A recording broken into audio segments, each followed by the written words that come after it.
Look, there's cycles in the economy. There's the economic cycle, cycles in growth. We're in a slowdown. That's been going on for the better part of a year. We're also in a separate inflation cycle downturn that began just over a year ago. Okay, that is the elephant in the room. You know, can the Fed wait it out, even if they saw your tools and we're showing your future inflation gauge there? It's definitely been falling since the end of last year. Right. Can the Fed just wait that out? Because some of the Goldman and other forecasts say it should move back up by the end of this year. Well, You're saying no. cycles turn. Cycles will turn. It'll eventually turn, but it's what happens between now and then. And when we look also separately around the world at leading inflation indicators, future inflation indicators around the world, it's not just a U.S. problem. It's part of this global slowdown that actually predated the trade war. And so there's a lot going on, which I think the Fed is a little wrong-footed on, playing catch-up on.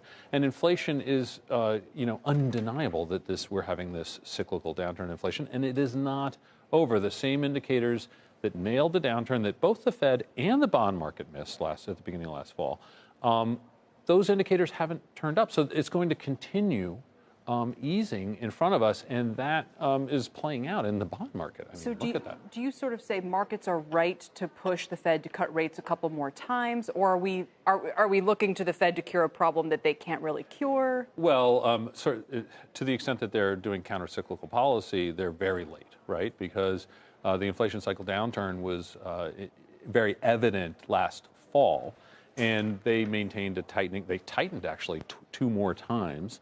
And so some of our research, this is not definitive, but it's empirically kind of interesting that lagged time before they begin a rate cut is linked to higher recession risk.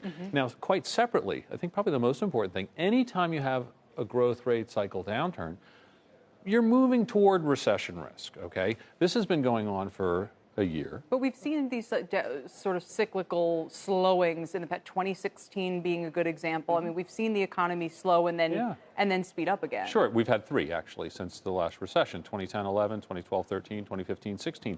And when you look at any of those times, the Fed tries to tighten and then the slowdown stops them in their tracks. And that's happening again, but it's happening when rates are actually quite low. And What's particularly interesting is that this time around, something that's a little different, there's a third cycle. We have a lot of other different cycles we're watching. There's a cycle in jobs and jobs growth and in the employment cycle. And our leading employment index, the growth rate there, is at its weakest reading in 10 years. Is there any chance that's because there's a shortage of workers instead of a... are you picking up sort of the cyclical downturn versus this is a deceleration? So it's what's going to happen. Is the vector changing in growth? Yeah. And here in jobs growth, is the vector changing? Absolutely. So we're going to see a cyclical slowdown in jobs growth, which becomes very important when you think about like the bullish case, right? That there's no recession.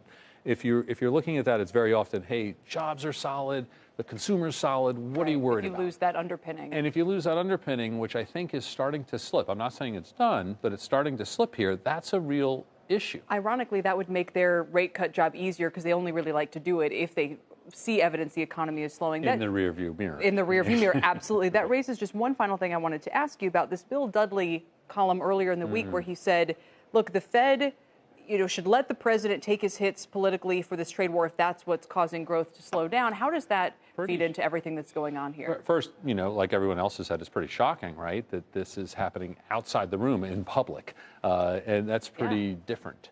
Again, from a cyclical point of view, we think that the Fed has been wrong-footed both cyclically and structurally as to what's going on the last 10 years with this economy. And so here we are. They've got a recession. Why is it Armageddon? We've had 47 since 1790, and we've survived them all.